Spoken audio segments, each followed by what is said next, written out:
datang di talk show kelompok 2 dengan saya Devi Lestari sebagai pembawa acara. Saya Riga sebagai orang sehat. Saya Anggita sebagai orang sakit. Saya Kayla sebagai food vlogger.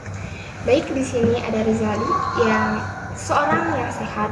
Nah, saya mau nanya, gimana sih Rizali biar ngejaga pola makan, kesehatan di zaman yang sekarang, di mana zaman anak saya tuh banyak banget yang mengalami penyakit, dari penyakit yang seperti anemia, ginjal, ataupun penyakit lainnya. Ada 4 pilar utama. Prinsip lah gitu. Yang satu, mengonsumsi makanan dengan beraneka ragam. Contohnya mengonsumsi makanan seimbang, tidak hanya satu jenis. Karena semakin beragam jenis makanan yang kita makan, semakin kebutuhan asupan gizi kita. Dan menerapkan pola hidup bersih dan sehat, jadi bersih sangat penting untuk menjauhkan diri kita dari penyakit. Contoh penyakit seperti bakteri, kuman atau virus. Jika sistem imunitas kalian turun, maka radikal bebas atau penyakit akan lebih mudah muncul. Yang ketiga, melakukan aktivitas fisik seperti olahraga, kayak gitu lah. Asupan gizi yang berlebihan harus diimbangi dengan aktivitas seperti tadi olahraga, agar tidak meningkatkan risiko obesitas. Contohnya misalnya kayak kita makan banyak-banyak gitu ya, terus kita tidak olahraga, ntar si makanan yang dalam tubuh kita itu bakal gimana ya, pokoknya itu makan Tidak bisa dicerna gitu. Baiklah ya sama tubuh. Nah, jadi makanya obesitas gitu dan bisa menimbulkan penyakit lah gitu.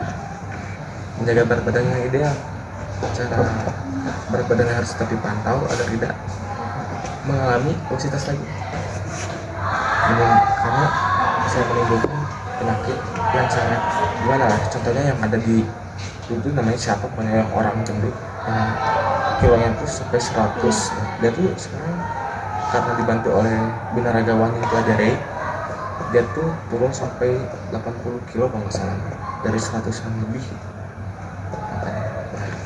Nah, tadi kan Riza menyampaikan kayak Riza tuh makan nggak dari satu jenis saja, tapi beragam kan. Nah, porsi makan dari Riza itu gimana sih? Kalau misalnya porsi makannya itu, misalnya per piring itu makan berupa buah berbagai jenis. Yang kedua, lauk pauknya seperti protein, karbohidrat, dan maupun nabati lah.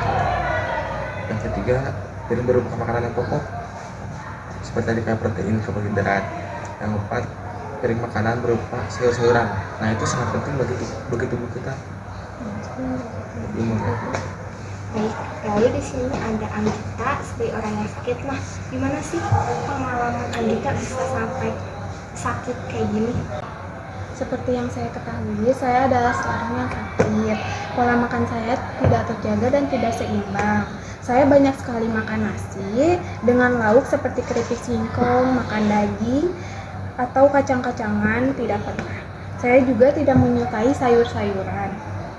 Padahal daging merah, sayur, kacang-kacangan memiliki zat besi. Saya mengidap penyakit anemia. Seorang yang memiliki penyakit anemia butuh zat besi, vitamin, dan mineral. Buah yang saya suka hanya pisang, dan itu pun tidak sering saya makan. Nah, kan Anggita itu jarang makan buah, sayuran, terus juga kayak daging, kayak lauk ya. Sekiranya itu kayak benar-benar penting buat kita, dan itu Anggita jarang banget makan. Nah, kan sekarang Anggita udah mengalami penyakit. Nah, kalau boleh tahu penyakit apa? Anemia. Oh, anemia. Nah, anemia itu kan merupakan penyakit yang kekurangan zat besi, mineral, vitamin. Nah, sekarang gimana sih pola makan dari Anggita sendiri? Apakah masih sama dari sebelum mempunyai penyakit anemia atau sudah berbeda? Porsi pola makan saya saat ini ada nasi, sayur sop yang dilengkapi daging sapi, wortel, dan juga banyak makan buah seperti pisang, nanas, pepaya, jambu. Berarti sekarang Anggita tuh udah merubah pola makan dari yang dulunya malas makan buah kayak gitu, sekarang jadi sering lah makan buah. Terus Anggita suka olahraga atau enggak? Suka. Berarti dari dulu sampai sekarang masih suka ya? Iya. Nah, sekarang ada Kayla sebagai food vlogger. Nah, gimana sih? Kayla kan sebagai food vlogger biasanya banyak street food makanan kan, baik di pinggir jalan ataupun dari restoran kayak gitu. Nah, gimana sih Kayla dari pengalaman dari Kayla sendiri? Saya sebagai food vlogger sering sekali makan di luar, tetapi saya memperhatikan gizi seimbangnya. Saya mengedukasi banyak orang agar tetap memperhatikan gizi seimbang dari makanan yang saya konsumsi.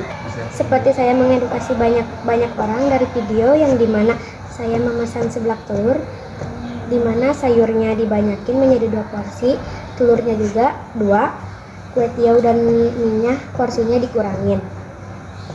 Ternyata dari seblak yang beberapa orang kira merupakan makanan yang kurang sehat, bisa menjadi sehat dari segi porsinya disesuaikan, terutama lebih banyak sayur. Saya juga suka pesan makanan di Hotben, tetapi porsi nasinya hanya setengah porsi. Lalu beef yakiniku porsinya dibanyakin. Dan saladnya tidak lupa. Tetapi untuk salad hanya menggunakan mayones setengah porsi dari plastik mini yang disediakan. Selain itu, jika saya ingin membeli teh hangat atau es teh, saya selalu meminta tanpa gula. Mengapa? Dikarenakan jika kita kebanyakan mengkonsumsi gula akan menyebabkan diabetes. Maka dari itu kita sebagai orang awam, pokoknya kita harus jaga pola makan, jangan sampai makan pedas-pedas lagi, kurangin lah. Sama kita misalnya beli minuman, usahain jangan beli minuman yang manis-manis, karena di dalamnya tergandung gula-gula yang sangat pokoknya tinggi lah gitu, yang bisa menyebabkan kita obesitas, diabetes.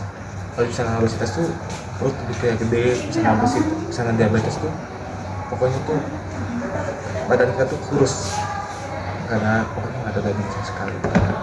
Ya, dari talk show kali ini bisa disimpulkan bahwa kita boleh jajan di luar, boleh kayak makan apapun, tetapi dari gizi seimbangnya itu harus tetap dijaga.